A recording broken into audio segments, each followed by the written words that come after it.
Good morning student. Today's topic capital structure.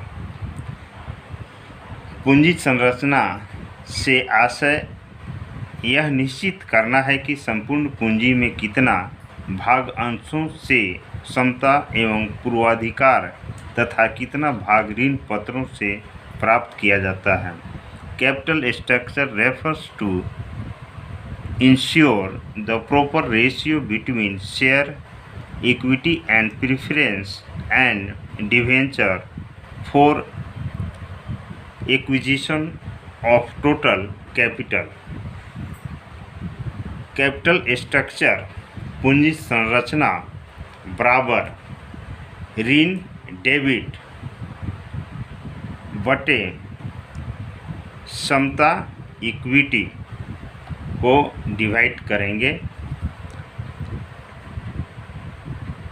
आगे हम लोग पूंजीकरण कैपिटलाइजेशन के बारे में पढ़ेंगे और कैपिटलाइजेशन पूंजी कैपिटल स्ट्रक्चर पूंजी संरचना के विभिन्न प्रकार हैं।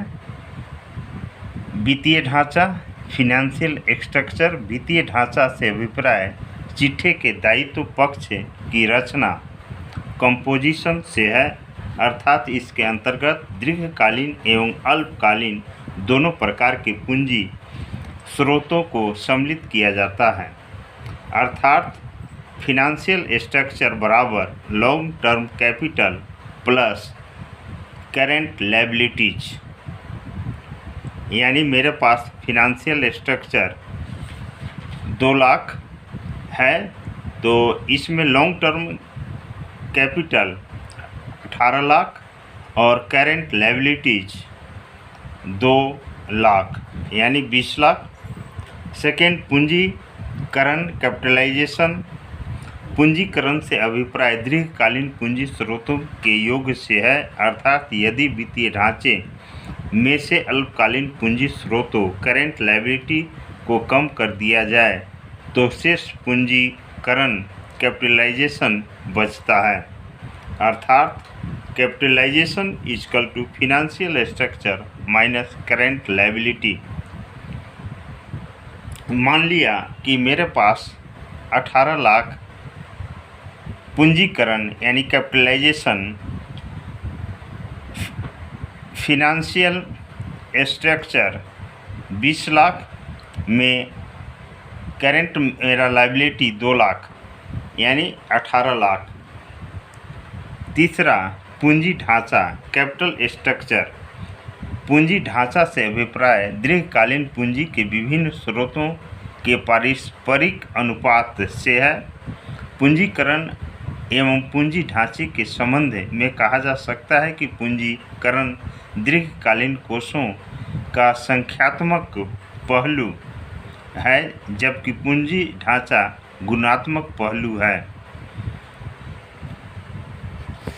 ऋण पूंजी एवं स्वामित्व पूंजी लागत एवं जोखिम borrowed capital and owned capital cost and risk. पहला, ऋण पूंजी की लागत स्वामित्व पूंजी से कम होती है। इसका कारण है कि ऋणदाताओं द्वारा व्यवसाय में किए गए विनियोग का कम जोखिमपूर्ण होना। ऋणदाताओं को ब्याज के भुगतान एवं पूंजी की वापसी में हमेशा प्राथमिकता रहती है। इन्हें सिर्फ अपने विनियोग तथा विनियोग वापसी से मतलब रहता है। दूसरी ओर स्वामित्व पूंजी पर लाभांश की दर निश्चित न होते हुए भी यह सर्वाधिक महंगी पूंजी होती है। इसका कारण है समता अंशधारियों द्वारा व्यवसाय में किए गए विनियोग का अधिक जोखिमपूर्ण होना।